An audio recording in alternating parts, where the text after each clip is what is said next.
Hozir MyStore mobil ilovasida omborga mahsulot qo'shishni ko'rib chiqamiz. Buning uchun pastdagi menyulardan ombor qismiga o'tamiz. Mahsulotlarni tanlaymiz.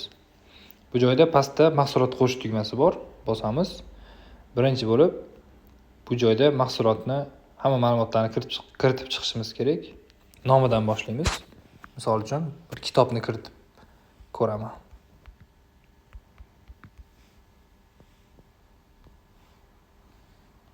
Xo'p, bu joyda mahsulot nomini yozganimdan keyin o'lchov birligi donalab sotiladi. Bu kitobdan demak do'konda 10 ta bor. Ombor asosiyligicha qolaveradi. Agar sizda boshqa omborlar bo'lsa, ombor qo'shish tugmasi orqali yangi ombor qo'shishingiz mumkin. Endi buni kategoriyasini tanlaymiz. Agar sizda kategoriyalar yo'q bo'lsa, kategoriya qo'shish tugmasi orqali yangi kategoriya qo'shishingiz bo'ladi. Misol uchun mana kitoblar degan kategoriya qo'shaman. Shu kategoriyani tanlab qo'yamiz. Endi agar shu mahsulotda agar shtrix kodi bor bo'lsa, shtrix kodini skaner qilib qo'shib qo'yish mumkin. Agar yo'q bo'lsa muammo emas, bu maydon majburiy hisoblanmaydi. O'tib ketsangiz bo'ladi keyingisiga. Hozir bu kitobda shtrix kod bor, demak qo'shib qo'yaman.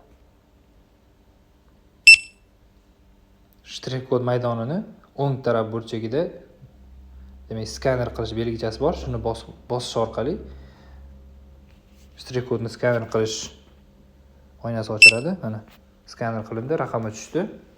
Endi keyingisiga o'tib ketaveramiz.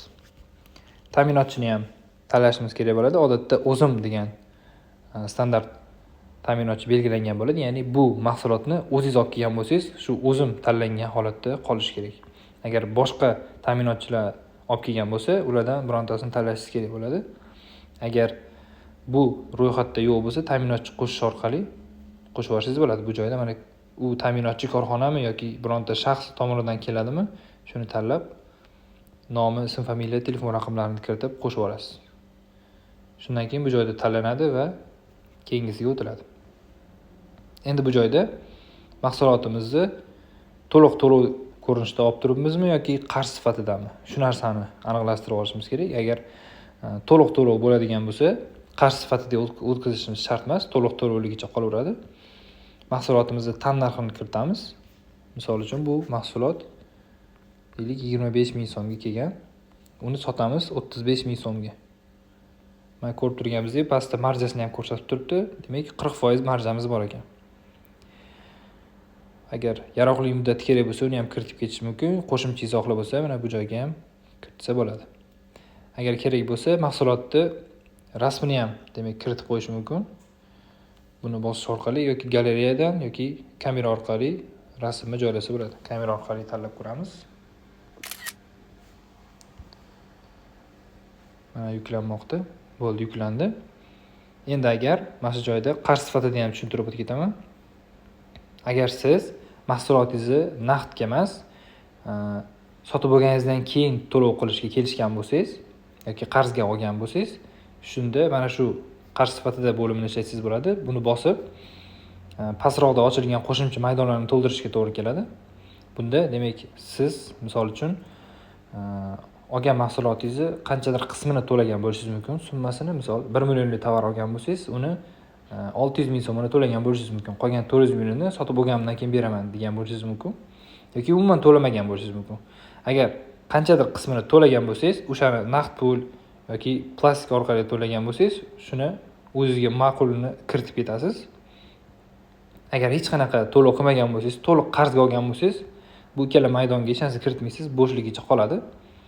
Endi bu balans maydoni nima desangiz, bunda ta'minotchiga siz ortiqcha pul to'lagan bo'lsangiz, agar qaysidir tovar sotib olish paytingizda, shunda ta'minotchida pulingiz qolib ketgan bo'lsa, ana shu pul mana bu balans maydonining tepa o'ng burchagida ko'ringandek yashil rangda balansingizdagi pul ko'rinib turadi. Ya'ni bu degani siz ta'minotchida sizni mana shuncha pulingiz bor. Shu orqali siz ta'minotchidan mahsulot sotib olsangiz bo'ladi. Siz misol ta'minotchida 200 ming pulingiz qolib ketgan, ta'minotchidan esa 500 ming so'm tovar olib turibsiz. Shunda siz mana shu balans orqali o'sha demak 200 ming qismini, 500 mingni 200 ming qismini shu joydan to'lab olsangiz bo'ladi. Bu joyga demak o'sha sizni balansingizda bo'lgan summani kiritib olsangiz, demak shu balansingizdan kechiradigan bo'ladi. Bu narsa ishlatmasangiz shu holatda qolgani ma'qul. Shu ko'rinishda endi demak to'liq-to'liqga qaytarib qo'yamiz. Qo'shish tugmasini bosib yuboramiz. Mahsulotimiz qo'shildi. Hozir biz kategoriyalar mahsulot sahifasida turganimiz uchun bizga u ko'rinmayapti. Barchasiga o'tishimiz mumkin.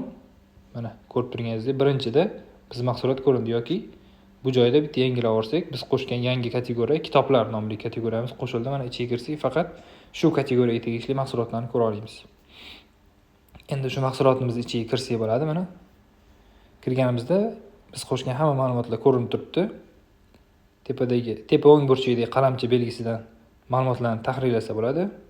Bu joydan tan narxini tahrirlab bo'lmaydi, faqat sotish narxini tahrirlash mumkin. Sababi agar mabodo ishchi ishlatilsa ham sizni demak kelgan narxini o'zgartirib qo'yib, sizni alda olmaydigan sharoit qilingan bu joyda. Tan narxidan boshqa hamma ma'lumotlarni tahrirlasangiz bo'ladi bu joyda. Demak, agar sizda mana hozir omborda 10 dona mahsulot qolgan bo'lsa, agar yana qo'shmoqchi bo'lsangiz, shu mahsulotning ichiga kirib, pastdagi sotib olish degan yashil tugmasini bosasiz. Bu joyda siz hamma ma'lumotlarni kiritib bo'lgansiz.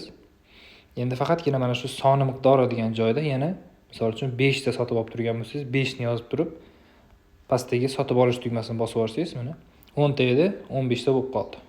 Shunaqa ko'rinishda ustiga qo'shilib boraveradi. Endi kassa tarafda sotganingizda mana shu joydan kamayib o'zi demak ko'rinib turaveradi sizga.